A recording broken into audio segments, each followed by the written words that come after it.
Good morning, everyone. Welcome to this morning's informational briefing. It is Friday, March 6th, 10 a.m. in room 329 in our beautiful state capitol. As all of you know, this is a joint informational briefing on behalf of the House Committee on Health. I'm Greg Takayama, and on behalf of my Senate colleague, Senator Joy Senbeventura, who is chair of the Senate Health and Human Services Committee, I'd like to welcome all of you and thank you for being here. First of all, I'd like to open with a bit of sad news.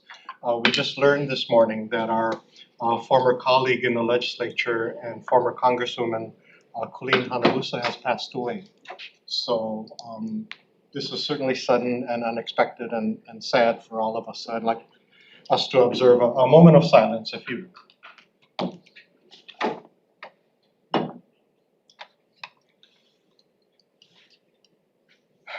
Anyway, thank you very much. I'm sure she'll be very much missed by all of us.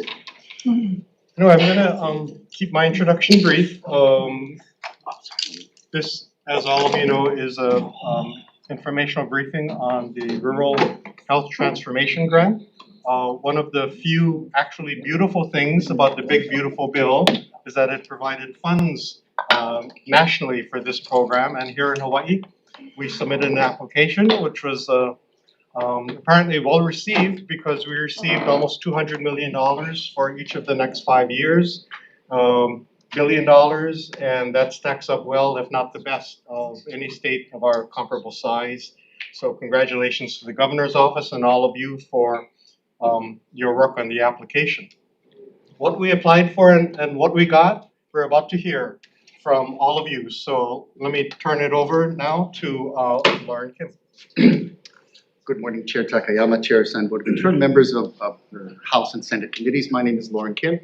I am the Chief of the Office of Planning, Policy, and Program Development, Legislative Coordinator, and as always, a proud resident of House District 34.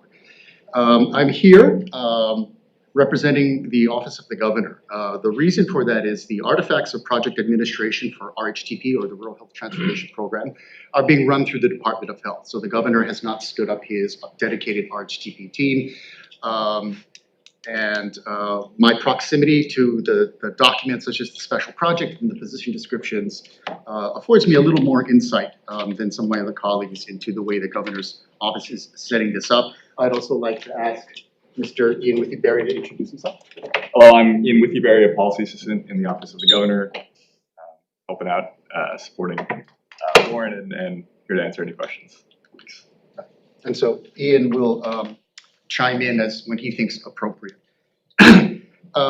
So very quick background, RHTP program was announced in June 2025. The state of Hawaii received $188,892,439.75. I am required by federal law to give you the specific and exact amount. In short, our goal is to expend all of that in budget period 1, including the 75 cents that I have here. So some lucky program is going to be able to buy chopsticks on Silent Longs with that money. So we're looking forward to that. Thank you, Chair, for mentioning that we do have America's only sitting physician governor, and Governor Green was the architect of the state's response. Being a physician, living and practicing in a rural area was a clear advantage for the state of Hawaii. Our physician governor architect identified 8 initial initiatives and farmed them out to agency leads who whittled that down and combined them into 6 proposals, including an oversight team for the Office of the Governor. At that point, when all proposals were collected and vetted, Governor Green sort of became the quarterback for the RHTP, making the final decision on what would be sent to CMS. And on December 29th, our award of $188,000,000.75 was awarded. For perspective, as Chair Takayama mentioned, the state of Illinois, with a population of 12 million, just got about $5 million more than we did. So in our state of 1.4 million, this is going to go a very, very long way. So what's the takeaway? Well, being a physician governor during periods of healthcare transformation is good work if you can find it. So recommendation if you ever need to think about that in the future. I would like to, before we get into some of the detailed implementations, before I turn it over to the initiative leads, we are celebrating this large amount of money, this windfall to the state of Hawaii. But we also need to remember at what cost that this windfall fell in our laps. And that's because the One Big Beautiful Bill really eviscerated the long-term funding for Medicaid expansion. And going back a little bit more in the Wayback Machine, if we circa 2013 with the Patient Protection and Affordable Care Act, also known as Obamacare, funded Medicaid expansion to the tune of 90-10. So states produce 10 cents, feds kick in up to 90 cents to expand Medicaid roles for economically disadvantaged and rural residents across the United States. And it was a game changer for many people who could go to the doctor for the first time, get a cavity filled, get a prescription filled without a $75 copay. So we do celebrate this windfall, but we still need to think through, as a public policy priority, what happens after 5 years. And so the emphasis for RHTP and the Office of the Governor will be on transformation, right? Just a little more background before I turn it over to my colleagues. This is a cooperative agreement, that is a type of federal program where the funding agency has substantial involvement. There are other kinds of grants where and I'm being glib here, here's the money, give us some good ideas, tell us what happens at the end of it. No, CMS is heavily involved with this. And part of the reason we don't have slides is because CMS is still debating and thinking through their communication protocols. So we are playing it conservatively. We do not want to get ahead of any CMS announcements while they're standing up their administrative infrastructure. We want to be the model state, do everything right, do everything well, and get the fullest amount of funds that we can get in the up years. We have met the project officers. The lead project officer is a lieutenant commander with the Uniformed Public Health Services, and the backup is a career civil servant with HLT-HHS. Budget period one's priority projects for funding were solicited from a variety of sources, including the governor's RHTP website, agency priorities that were in line with the governor's priorities, and reaching out to trusted community partners. Although our overall application was approved, CMS needs to approve every line item going forward. How much of it is a formality versus actual scrutiny remains to be seen. It's probably somewhere in the middle. This is a significant amount of funds after all, so we understand the need for fiscal stewardship. There will be a significant amount of reporting, not just on the money, but details on contracts and outcomes, and again, that's to be expected.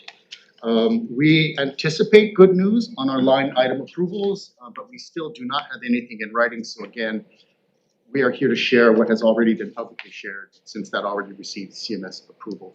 That being said, we anticipate a green light for whatever they approve, but prior to that, all state agencies involved in this are poised to execute or near poised to execute contract modifications, requests for information, requests for proposals.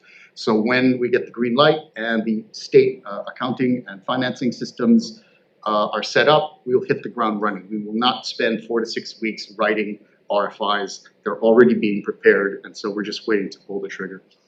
And I've just got two large points before my time is up. One emphasis on the implementation strategy being deliberated by the governor's team. It's about transformation. You're going to hear a few initiatives, specific initiatives, especially with Dr. Jack Lewin, that will have transformational benefits after 5 years that have to do with electronic medical records and value-based payment, as well as leveraging the AHEAD grant, which is more about global hospital budgeting. So, transformation is the sustainability plan, and so our community needs to think through what transformation means. It could mean an emphasis on community-based health, improving knowledge, attitudes, and behaviors, helping communities be healthier through needs assessments, giving them some tools that they can sort of take more control over their community's health destinies. And really, we all are interested in decompressing the acute care system and assuring as much care happens in the outpatient before it escalates and in communities where people live 99% of their lives. So although there are specific proposals, We had about 5 weeks to turn around a complete application and turn it in. So as I mentioned, state agencies looked internally to invest in our own high-quality evidence-based work, so we funded ourselves. We reached out to partners who are reliable, who do good work. A lot of those funds scale existing programs, they're not necessarily transformative. And that's not a criticism, this is what all 49 other jurisdictions did. Who's reliable, who does good work, who's trusted in the community, do more of that good work. So what's critical when I talk about transformation is adjusting future budget years to maybe support less scaling and more true innovation and transformation. Again, the 10 or 15 years of Medicaid expansion money is unlikely to be there. So where are we going to be, and what is the legacy of the Rural Health Transformation Project going to really mean for our communities? And one last component is evaluation. So compliance with CMS is absolutely critical, but this project is a healthcare continuous quality improvement intervention. And so we need a hypothesis, a baseline, and a rigorous evaluation, process measures, outcome measures. You know, some of you may recall the Beacon Community Grant, which is a first attempt to tie high-tech health information technology, not with process measures, but with outcomes like A1Cs under control.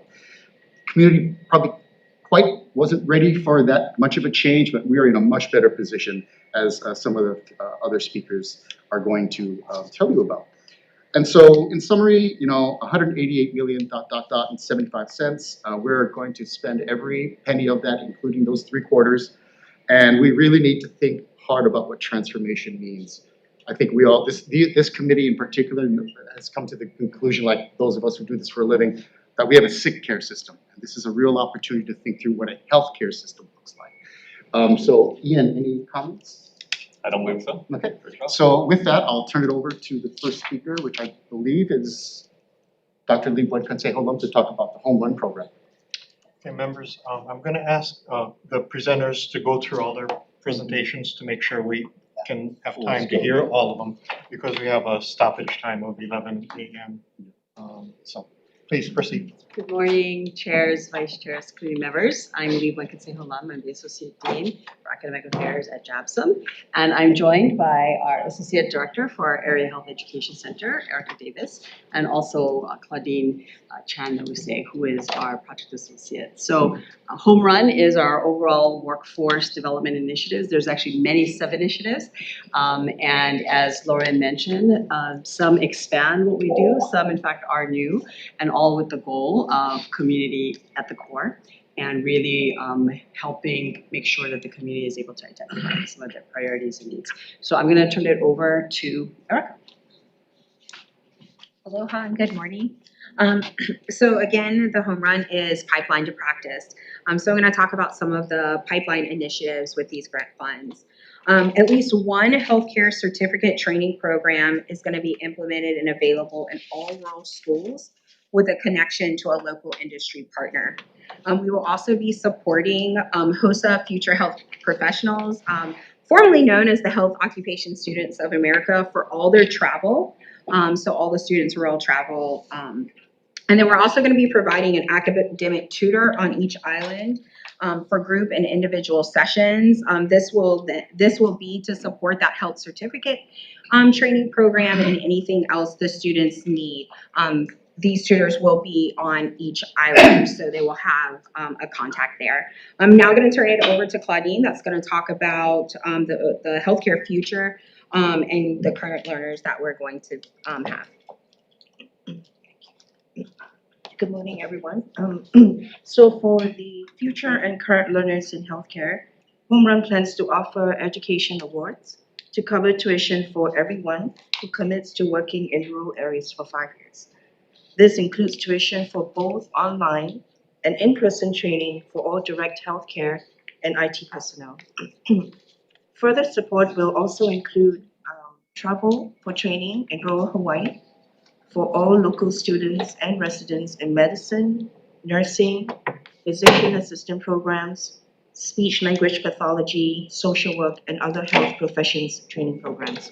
To continue talking about this, I have Dr. Lee Consejo. Hi everyone. So as Claudine mentioned, and I have come to you all many times before, we know that it's really important for our learners to train on the neighbor islands and in rural areas. And so what was mentioned earlier is for the pre-health, right? And the travel funds are going to help with the folks who are actually in health professions programs in schools. But what's very exciting is this gives us the opportunity to really plan and hopefully get some of our rural training tracks. You've heard me speak before about graduate medical education and residency programs, and if JABSOM aims to increase the class size, if we don't have residency slots, then that's hard, right? So this money is going to be very, very useful, and we are already planning for nurse residency training programs. So again, that's kind of a transition from nursing school to practice in the neighbor islands, but also working hard with many of our neighbor island hospitals already, looking at potential rural tracks or programs in primary care, internal medicine, and maybe pediatrics, obstetrics, surgery, psychiatry, and family medicine. So the other thing that is important with this workforce development is actually our current healthcare workers. We know that there's a lot of capacity building to be done. Your committees here have spoken many times about how we want to change the healthcare delivery system so that more people can receive the care at home, right? That's appropriate for them to receive at home, and then really only need to transfer if they really have to, right? So that's kind of that long-term goal. And so one of the initiatives here is actually dealing with newborn care. Sometimes we have a lot of high-risk pregnancies in the state. Sometimes babies are delivered early. And it's really important that all of the pediatric providers or the family medicine docs who deliver babies, that they are able to care for those earlier, sicker newborns and keep them well and stable, and then determine if they need to be transferred. So that's an exciting program. It also includes monitoring after discharge from the neonatal intensive care unit and other things. And for the most exciting part, I'll turn it back to Claudine. So another component of home run for current, active, and healthcare workers is provider incentive payments of up to $200,000. These will be one-time payouts to healthcare workers who will commit to work in rural Hawaii, in rural areas of Hawaii for 5 years. There will be support for health workforce conferences, community meetings, and mini grants for health improvement activities. Statewide, there will be coordinated healthcare provider-focused well-being initiatives, as well as the creation of a wellness calendar and activities to support retention. Unless my colleagues have anything else to add. Thank you very much. We'll be here at the end for questions. Mahalo.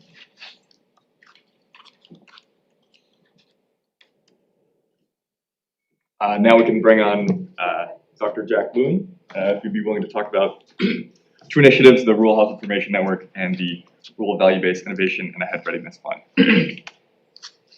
Thank you, Ian. Aloha, chairs, vice chairs, and members. Jack Lewin here, Administrator of SHPTA. We are honored and excited to be overseeing the implementation of two of the hubs. One is the Rural Health Information Networks, and the other is the Rural Value-Based Initiative. Let me start with the Rural Health Information Network. This is over $45 million a year to work in several categories to improve healthcare services in general across the state. I might point out it's important to note that this is a partnership with MedQuest Division on these activities, and with DOH and with others to succeed. First, we're going to put electronic health records out to those that don't have them, and we'll be able to upgrade electronic health records for those who have them but really aren't fully functional. That's a big chunk of the resources and a big opportunity for us to be a state that has a total interoperability connection across all of our rural areas and our urban areas together. That's a big challenge, but it's one that we think we can manage, and we can get the money out pretty quickly and directly in very useful ways. But in addition to getting the electronic health records out, we need to create interfaces with those records and the other end users. And we need to train the people in the institutions and the offices, hospitals, and other facilities to be able to use these effectively. So that's all part of this program. We're going to build another hub statewide, which will coordinate quality of care. And it will involve turbocharging our health information exchange to be able to do that effectively. And that's an exciting project for us as well. Working with MedQuest Division, we're going to have another hub that works on bringing social determinants, health-related social needs together with our clients and patients in a much more efficient, effective way. We have a specific proposal for our dual eligible Medicare, Medicaid beneficiaries who are, in essence, the folks who need health resources and spend health resources in the most significant way. We're going to coordinate those services better. We can do a whole lot better with that whole population of people with their special health needs. And we have another project that is going to try to bring together with data analytics the two major sources of data that we're using to understand how we're doing in healthcare. One of those is the all-payer claims database, which is going to become functional as of this year in stages. It doesn't include yet the data for Medicare Advantage patients, and it will be lacking 250,000 commercial lives, but we'll bring those in over the next few years to the all-payer claims database. That is not being funded by rural health, but it's a tool we'll use to connect to the clinical data in the health information exchange to kind of make more comprehensive observations about health and healthcare improvement. So that's kind of a general summary of the Rural Health Information Network projects. The Rural Value-Based Initiative is important to note because it's an expression from CMS directly that the AHEAD grant model is something they value. Because this particular bucket is going to prepare hospitals, health centers, and community providers to prepare for alternative payment models and the challenges of the AHEAD model. And that is going to be $25 million a year, and we'll be bringing direct services in facilities and across that spectrum to help them prepare, but also to really take advantage of funding opportunities we're not taking advantage of now. Medicare, for example, offers the MSSP programs where people can actually get paid for value-based improvements. Today, we're not really availing ourselves of that opportunity very greatly across the state. So some of these things are going to really enhance the income stream of providers over time. So those are in essence, those are the two things. We can get into detail if you have questions, but it's SHPTA, MedQuest, and DOH together on these projects. Certainly the value-based preparation for AHEAD is really a true partnership between MedQuest and SHPTA. Thank you. Now, if Dr. Christina Higa would be able to talk about our telehealth initiative.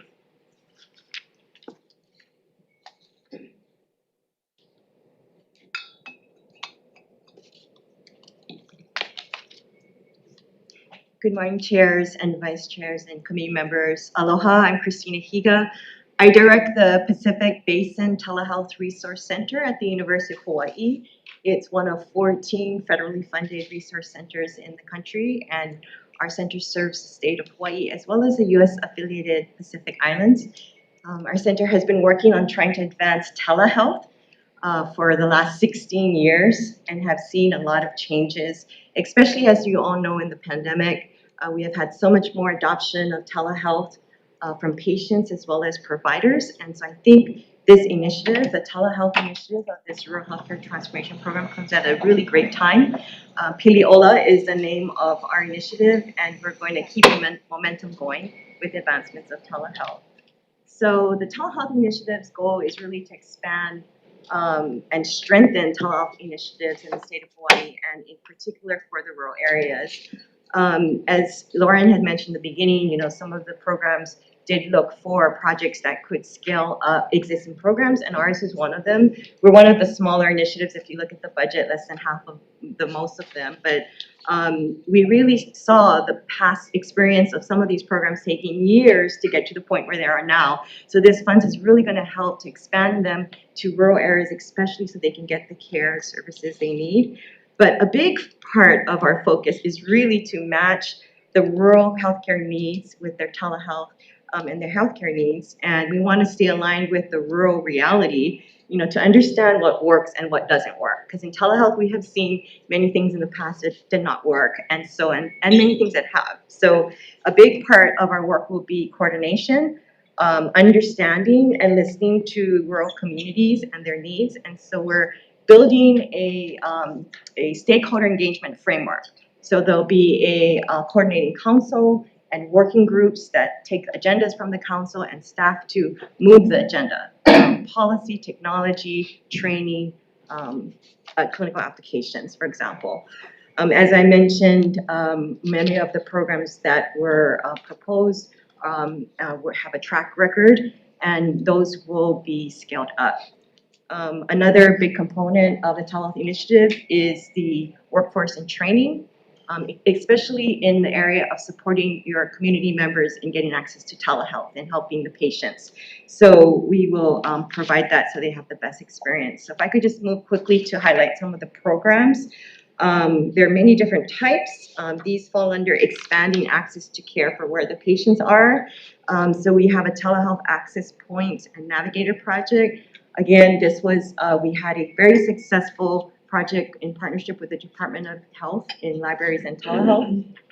That was a CMS project that unfortunately was defunded, and we had to close it down and let go of all the navigators, but it was very successful. So this funding will enable us to reestablish it, but we made some changes through lessons learned, and we would use libraries, which was great. But when we did the project, we also found community centers, churches, homeless shelters, many other places in the communities that wanted to have these services, actually brought people to our navigators. So we'll expand on that.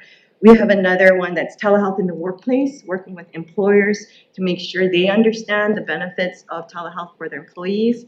This started with an idea with the Hawai'i Island and the hotels on the west side where people take 3 hours to bus in to work. And we had a health fair, and we found so many people with high blood pressure that was unknown or untreated. So the idea was to work with employers to get a space. These people have no time in their day, and they can, you know, find telehealth and help them with employment wellness programs. And of course, we added state employees, government employees, because the biggest employer. There'll be kiosks in the communities, virtual chronic disease monitoring from home, school-based clinic, telehealth services expanding to Molokai and Hawai'i Island, to charter schools where they're currently not located. And then moving on to the safety net services, maternal telehealth programs, expanding that. That program took a long time to get where it's at, and now it's the stage 2 scale. Telehealth, mental health, behavioral mental health, infectious disease, and e-consulting, where primary care providers will be able to get specialty consultation.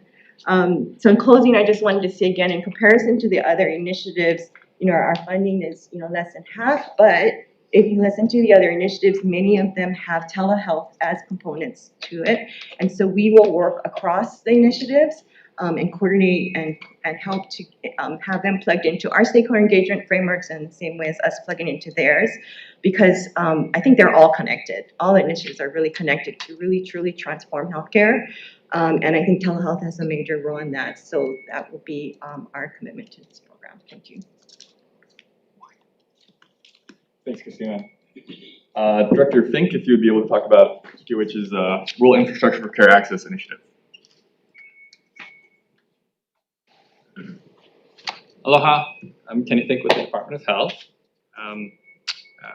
The initiative that was named the Rural Infrastructure for Care Access, or RICA, is the initiative for which the Department of Health will have the lead. As you've heard from these other initiatives, there really is a focus to increase access to care in rural areas, you know, where rural residents reside, and we incorporate that too. One of our priority areas in this initiative is should they need to go somewhere else for their care.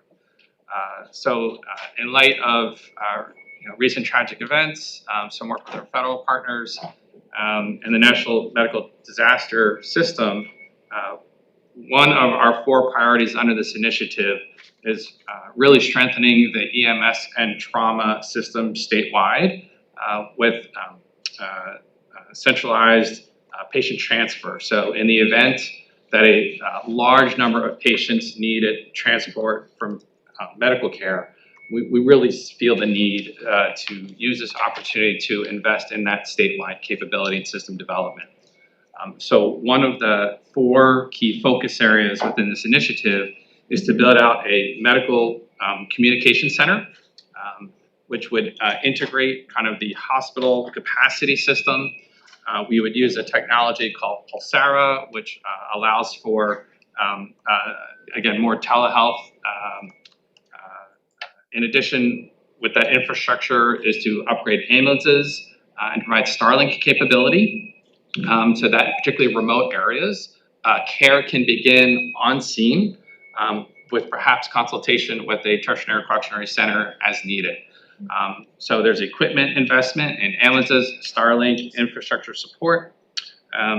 Other priority areas for this include increasing the trauma capability on the neighbor islands.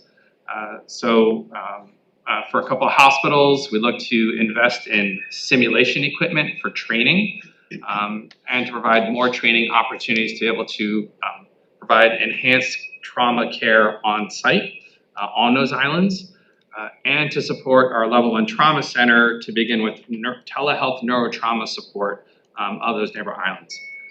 So again, this is a key area to strengthen our EMS and trauma system statewide. As we build out our EMS system statewide, on a county level basis, looking to build that out and leverage that through community paramedicine. So there are some areas where we have EMS capability that is not fully utilized based on the volume of responses that they have.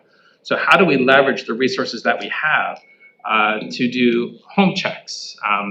There may be people who are calling 911 repeatedly for non-emergent reasons.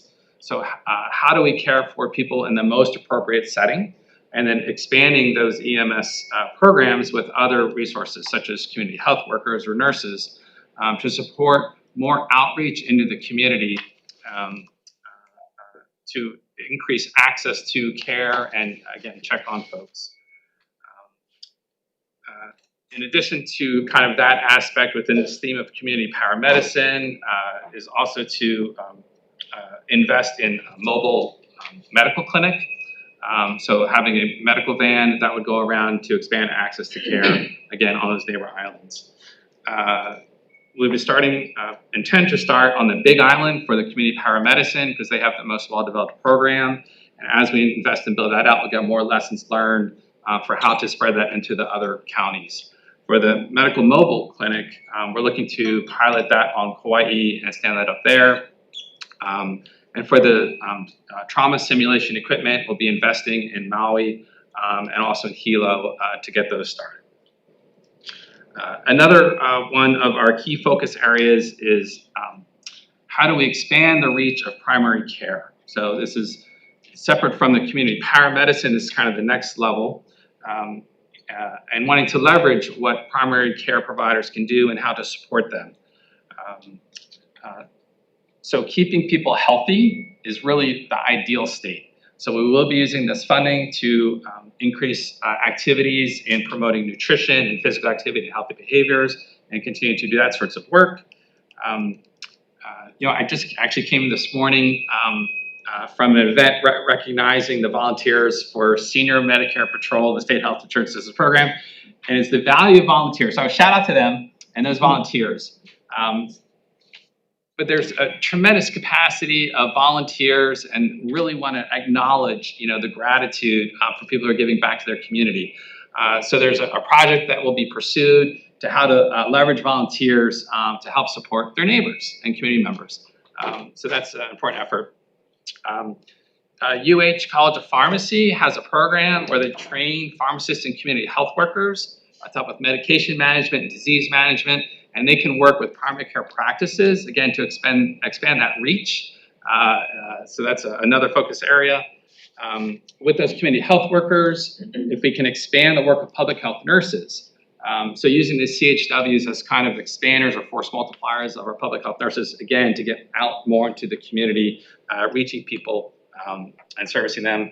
And then there's also a part of oral health. So within that oral health, there's kind of two components. One is working with the federally qualified health centers to do minor remodeling and add dental chairs to increase the number of people that they can serve through those FQHCs. And another aspect is to partner to increase access to oral health screenings and dental sealants through school-based programs. And then the last of our kind of the themes is behavioral health. So that's another focus area for us. We'll be investing in expanding crisis mobile outreach to include peer specialists. So people with lived experiences are a critical part of those teams to support those initial responses and support stabilization. We'll be investing in mobile behavioral health clinics. We know there's a need to increase access, and we need to reach people where they're at. So these mobile behavioral health clinics will help increase access to services. And it was already mentioned through that telehealth and another kind of linkage across initiatives, looking to create a hub to provide behavioral health consultation to primary care providers. This was kind of piloted, I think, with pediatricians on Maui, supporting their care of children who had mental health needs. So kind of learning from that and expanding that to provide more tele-mental health support, particularly supporting primary care providers to care for their patients, in those communities. So those are the four key areas. There's other aspects. There's some, evaluation components and strengthening our ability to assess how we're doing and assess what those needs are as we inform what we'll do in future years. Because this first year, I don't know if that's been raised yet, this budget period one, it was only 10 months, and all the future years will be kind of 12 months. But this 10 months kind of started in January. We're already in March and don't yet have final approval in CMS. So it's going to be a very short window for this first budget period. So we really focused on existing contracts or things we could do through memorandum of agreement, recognizing we need to obligate these funds because next year's funding will be based on our ability to expend kind of this year's funds, and that will occur each year. So that was one strong consideration, particularly for this first year, was how we could leverage kind of existing contracts and agreements that we already have. And like everyone else, we'll be available for questions. And finally, Director Campos, if you'd be able to talk about the Rural Respite Network Initiative.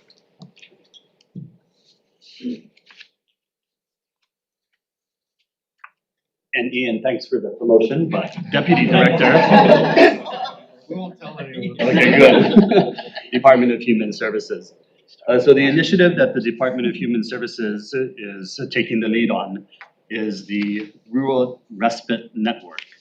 It's going to be a network of 5 respite sites, 2 on Hawai'i Island, 1 on Maui, 1 on Kauai, and then 1 in Waianae on Oahu. It's basically going to be designed to provide short-term residential care for individuals recovering from hospitalizations who lack stable housing or sufficient home supports. So this is designed to ensure that, one, the success of Pulama Ola that we had, 2.5, 3 years ago, can continue.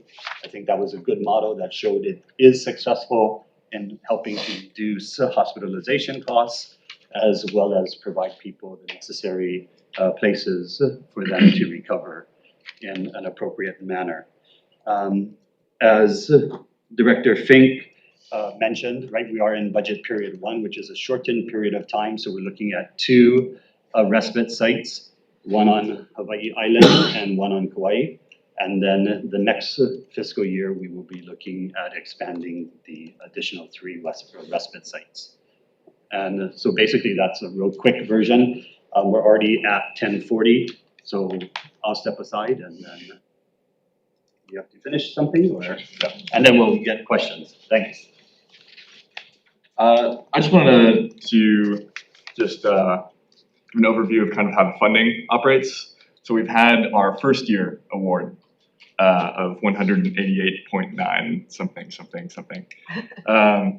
And we anticipate receiving, so that's the dollars for the first budget period, all to be expended by the end of next September. And then we anticipate receiving 4 additional awards, I believe each kind of November in subsequent years.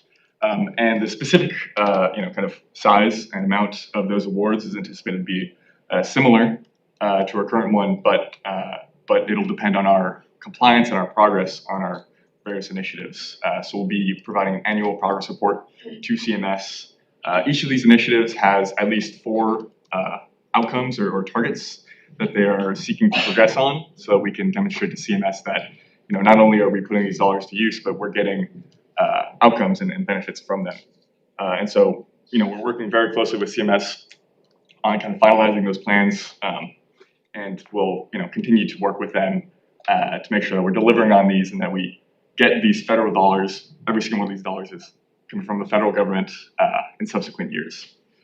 And we're also currently in the progress of standing up this oversight team, which will ensure compliance and aid our initiative leads in executing their initiatives, and also ensuring that all of these initiatives cooperate and work together, because that'll really get kind of the transformational potential of this program just as great as possible. So that closes out our presentation. So now we can take questions for any of us here. Great, thank you all of you for your presentations, and thank you for your very timely presentations. Before we'll open up to questions, I'm sure we have tons of questions. Let me sneak in a real quick one. Define rural. Yeah. Especially as it applies to Oahu. Yeah. So our the definition of rural that our program uses is the one given to us by HRS for the purpose of federal programs. So that's HRS section 1B1, and this it's a definition used for determining the area's rural status for the purposes of a federal program that accepts state definitions. So it includes all neighbor islands, and it includes large parts of Oahu. I would have to, I can work on getting you kind of the map itself, but I believe it includes Waianae Coast, and then Wahiwan, what's north of it, and Ka'ava, and what's north of it. Is the map is last time that I recall. But it is important to kind of understand the kind of the relevance and importance of what that definition means, because it serves primarily 2 purposes. One is it provides a geographic constraint on these 5-year workforce commitments, and so if you're going to receive an education award or provider incentive for committing to 5 years of rural service, CMS expects those years to be served in a rurally defined location. The other relevant component or function of this definition of rural is that it provides a reference point for our metrics and targets.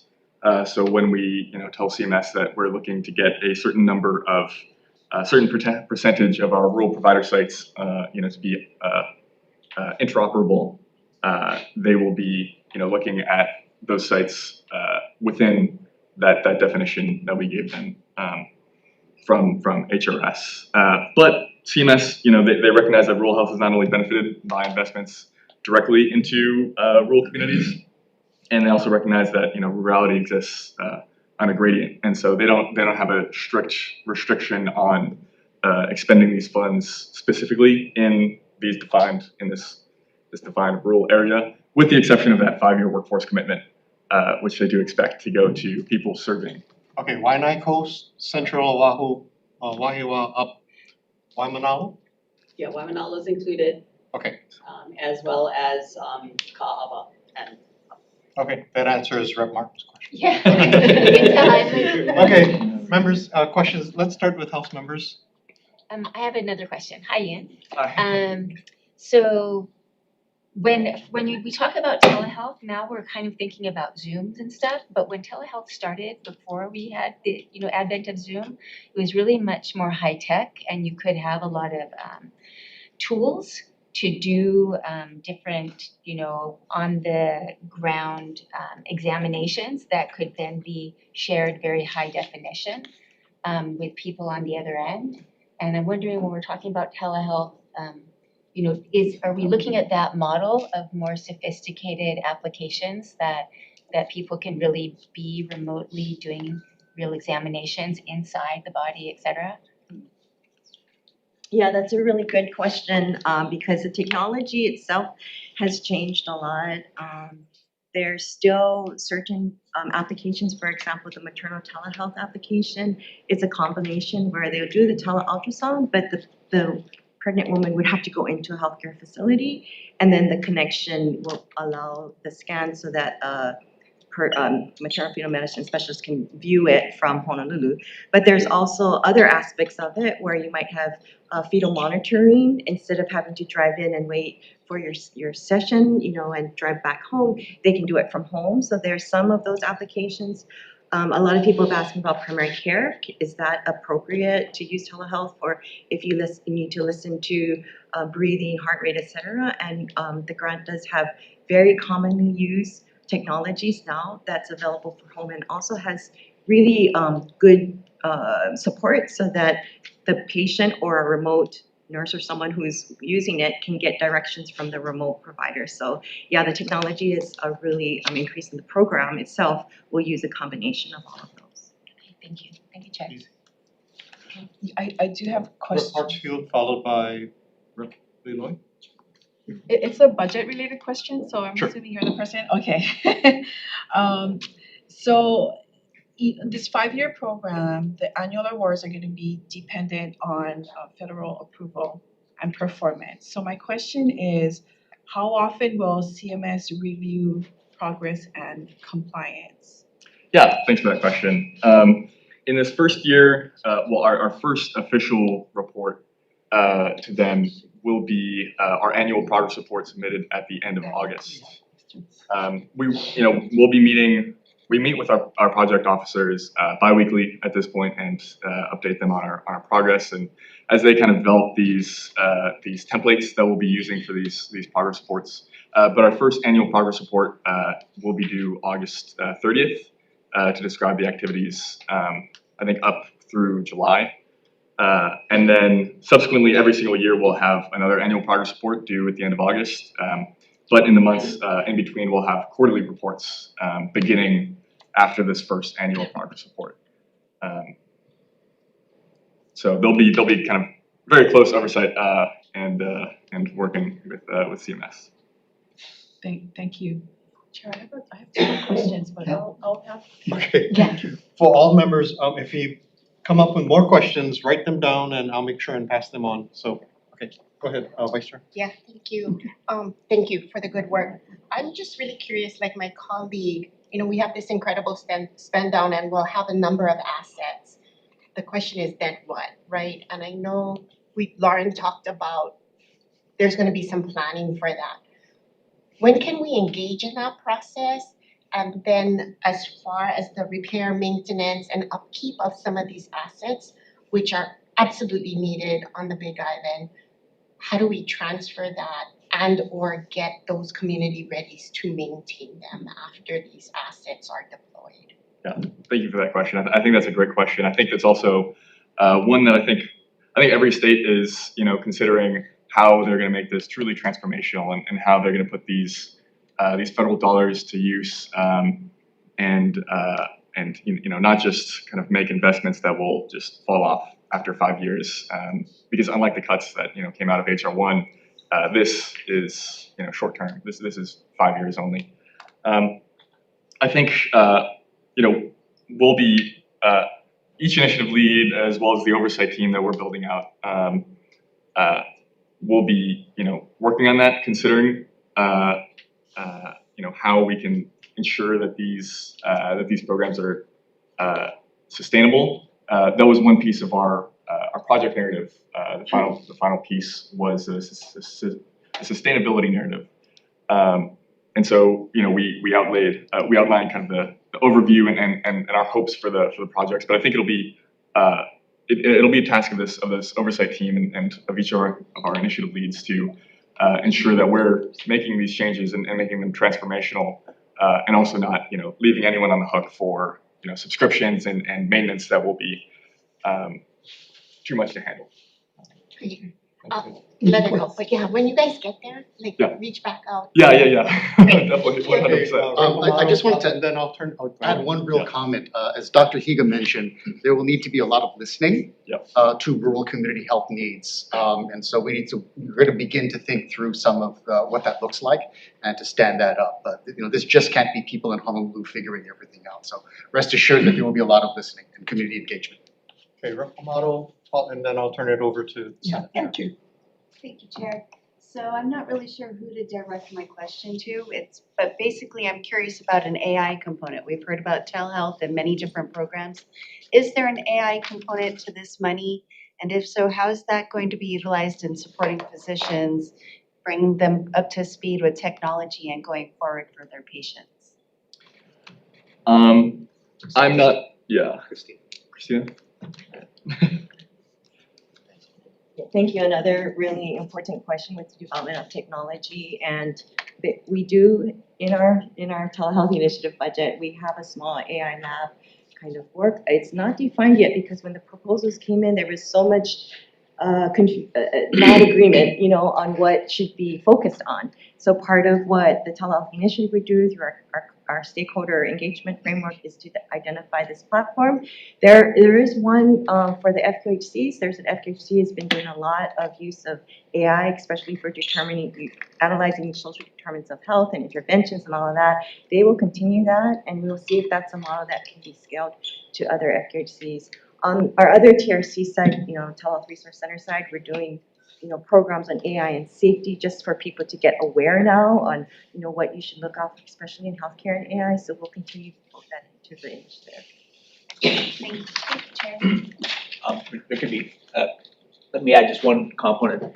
As we get into the rural value-based initiative, physicians, practices, clinics, community health centers will have an opportunity to use AI tools as part of what they need to empower them to participate in the new models in the future. So I think we certainly will involve those there as the practices want to adopt them. Thank you. Okay, thank you. Senate, do you have any questions? I do. No, you go first, and if there's any time, I'll jump in, but you first, go. Lauren, come on up. So I'm a bit disappointed. The whole idea behind the Rural Health Transformation Program is to help rural communities weather the effects of OBVA, which means 6% to 7% of the population is going to be uninsured. I didn't hear anything about how we're going to help the uninsured. That's a very legitimate question, and it goes back to some of my opening comments about, loss of federal funding for Medicaid down the line. We'll certainly take that back into consideration. $188 million to be spent in 1 year. What are you guys gonna do to help out the uninsured? I mean, are these telehealth gonna be directly for the public who are uninsured? Are they gonna be able to pick up a phone and ask for medical consultations? I didn't hear that. So Okay, I heard the medical risk, but I heard the telehealth being expanded and maybe AI and it's a lot of shock and awe. Yeah. But nothing for the regular people who are uninsured that are gonna be facing, they're gonna be losing medical care this year. correct. What are we gonna do to help them? Well, certainly in conjunction with some of the safety net programs, we'll be coordinating responses. So many of the interventions that have been proposed at a high level here are not just based on a fee for service or reimbursement, a healthcare financial transaction. It is entirely conceivable that respite or telehealth or community outreach and community paramedicine will be able to accommodate and should be able to accommodate those without insurance. So reimbursement from a third-party payer should not be a barrier to certain uninsured individuals receiving the benefit of this program. That doesn't really answer the question, okay? You haven't actually answered. how an uninsured, because we're looking at an unprecedented amount of uninsured because of the ACA premium credits expiring, as well as the Medicaid and disenrollment requirements. How are they gonna be able to go get medical care? Can they just pick up a phone and ask for consultation? I didn't hear anything like that. Can they just go to a doctor with a voucher and say, hey, the Rural Health Transformation Program is gonna ensure that I'm gonna be able to get medical care with this voucher? I didn't hear anything like that. So, correct, so, I'm gonna, I guess, restate something I said earlier, is that, you know, the thinking behind this wasn't how do we maximize insurance reimbursement, it's how do we fill gaps in the community. I didn't say medical No, reimbursement. understood, and so that's getting at, persons who are uninsured, so this wasn't built with, okay, how do we just make insurance pay for this or that? This is truly needs-based, and so the listening that we're going to have to do will elevate and prioritize some of those issues, but again, it is entirely conceivable that many of the projects that our colleagues have presented will be available to those who are truly That was uninsured. the very purpose of the Rural Health Transformation Program was to alleviate the effects of OBDA and not to create new stuff. I'm actually, I think that might not be fully the case. They did include within the Rural Health Transformation Program a specific cap on provider payments, which are things for the services for the uninsured. And they put that cap at 15% because they did not want this funding to just go towards, you know, undoing for, you know, a short period of time what they did in the same bill. So they specifically created this program, right? It came out of the same bill to do things, you know, different than, you know, what they had done before.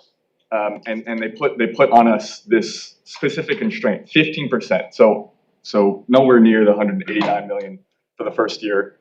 That you know, if we go over that, that would be violating, you know, our agreement with CMS and so we are capped. The program itself caps us at what we can do, the specific amount of dollars that we can give for services for the uninsured. So, but where's the 15% then? What did you do with the 15%? Well, I didn't hear anything. Well, it's spread across the various initiatives. We don't have a specific initiative that is just going towards, you know, this initiative, the very specific initiative. Its purpose is just to serve the uninsured. Instead, we're trying to build systems and include within that components in each of these initiatives to serve the uninsured. Chairman, Go ahead. we gotta get out of here, so Yeah, real we gotta get quickly, out of here. these will be answered via letter. I counted 1, 2, 3, 4 Washington DC lobbyists on these groups that are supposed to guide this. Why are they there? What are they doing there? And who's paying them for their time? Number 2 is I could look at this and I see a lot of places where you could argue that you're supplanting funds. How are the bright lines going to be established to ensure that that argument is thrown? Here's the bottom line. You got administration. In previous administrations, you could count on certainties through CMS. There's a lot of uncertainties. Going forward, we could, this future monies may not show up. There may be new restrictions. CMS may demand what's being spent on immigrants. Okay, so we're investing a lot of resources, to represent from the Big Island's point, in these communities without a guarantee that there's going to be continued funding to support their continual operation, R&M, and everything else, which could all fall back to us. And to Chair's point, we're facing an insurance nightmare of people losing coverage. And when they don't have coverage, they need to know where they can go and get that coverage. So that 15% should be front and center to the whole plan. So anyway, letters in writing, and finally, the RFP process for the equipment. I've heard that it sounds like our decisions have been made on what they're going to acquire. When was the RFP process engaged in? We have an RFP process. So if you guys can get back to me with a letter on that, I would greatly appreciate it. Appreciate you guys' times. Thank you for continuing work on this, and mahalo. Yeah, we gotta go. Quick, before we leave, thank you, senators. Just want to ask members, if you do have questions, forward them to me, and I'll be the collecting point. Yes. And make sure And I'll do it for the Senate. make sure that we distribute, well, I'll send them to Lauren and you, Ian, and you folks, I'll distribute the responses, okay? Thank you so much. Thank Okay, you. thank you very much. Thank you for the job. We're adjourned. Thank you so much.